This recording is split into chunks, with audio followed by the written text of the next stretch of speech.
Everyone, this is me Abha and you are watching happy mummy vlogs. मैं हूं आभा और आप सभी का मेरे चैनल हैप्पी मम्मी व्लॉग्स पर स्वागत है।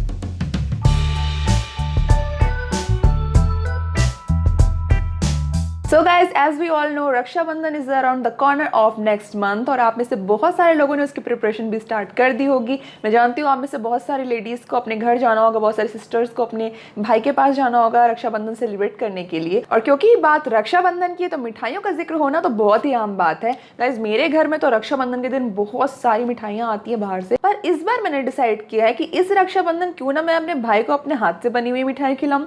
तो मैंने डिसाइड कर लिया और फाइनल कर लिया कि मैं क्या बनाने वाली हूँ। वैसे तो घर में बहुत सारी मिठाइयाँ बनती रहती हैं, बहुत सारी स्वीट्स बनती ही रहते हैं, लाइक खीर हो गई, हलवा हो गया, इस टाइप की बहुत सारी चीजें बनती हैं। बट क्योंकि रक्षाबंधन है, भाई बहन का स्पेशल फेस्टिवल है, तो थोड़ा सा इसे और स्पेशल बनाना तो बनता है। काफी टाइम से मैंने कोई रेसिपी व्लॉग शेयर नहीं किया था, बट क्योंकि रक्षाबंधन आने वाला और मुझे बहुत ज्यादा स्पेशल फील हो रहा है, तो मैंने सोचा कि क्यों ना भाइयों और बहनों के लिए कुछ स्पेशल सी रेसिपी बना करके प्रेजेंट की जाए। तो आज मैं आप सभी के लिए गुलाब जामुन की यमी रेसिपी लेकर के आई हूँ। वैसे तो मैंने कभी गुलाब जामुन पहले बनाए नहीं है, ये मेरा फर्स्ट अटेम्प्ट है, बट क्योंकि मुझे और मेरे भाई को गुलाब जामुन बहुत ज़्यादा पसंद है तो मैंने डिसाइड किया कि मैं यही स्वीट प्रिपेयर करूंगी। और मैं इसे बनाने के लिए गुलाब जामुन मिक्स यूज़ करने वाली हूँ। एंड बिलीव मी, इस मिक्सचर के साथ में गुलाब जामुन प्रिपेयर करना बहुत ईजी है। And a person like me, जिससे कि मिठाइयाँ बनाने में बहुत ज़्यादा मेहनत करनी पड़ती है, बनती नहीं है मुझसे, तो मेरे लिए तो ये बहुत ही ज़्यादा ईजी प्रोसेस थी। आई होप आपके लिए भी बहुत ज़्यादा ईजी होगी। एंड यहाँ मैं gulab jamun first time prepare करने वाली हूँ, तो आपके कोई भी सजेशन है इस रेसिपी को लेकर के आप मुझसे शेयर कर सकते हो। तो आइए देखते हैं कि किस तरीके से गुलाब जामुन प्रिपेयर करना है।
सो गाइज आई होप आपको मेरी रेसिपी पसंद आई होगी, और अगर इस सारे इंस्ट्रक्शंस के साथ में आप ये रेसिपी फॉलो करते हो तो आप भी बहुत ही आराम से गुलाब जामुन प्रिपेयर कर पाओगे घर पे, और इस रक्षाबंधन अपने भाई को अपने हाथ के बने गुलाब जामुन खिला करके आप भी बहुत ज्यादा इंजॉय करोगे। एंड क्या पता आपको कुछ स्पेशल वाला शगुन मिल जाए। इन सारी चीजों के साथ में अगर आप हमारे चैनल पे फर्स्ट टाइम व्यूअर हो तो प्लीज हमारे चैनल को सब्सक्राइब करना मत भूलिएगा, बेल आइकन को हिट जरूर कर दीजिएगा, जिससे कि आपको चैनल से रिलेटेड सारे नोटिफिकेशन मिलते रहेंगे। और अगर आप इंस्टाग्राम फेसबुक यूजर हो तो प्लीज हमें वहां पे जरूर फॉलो करिएगा। So guys this is it and keep watching happy mummy vlogs till I see you next time. So stay happy, happy mummy vlogs. Bye bye.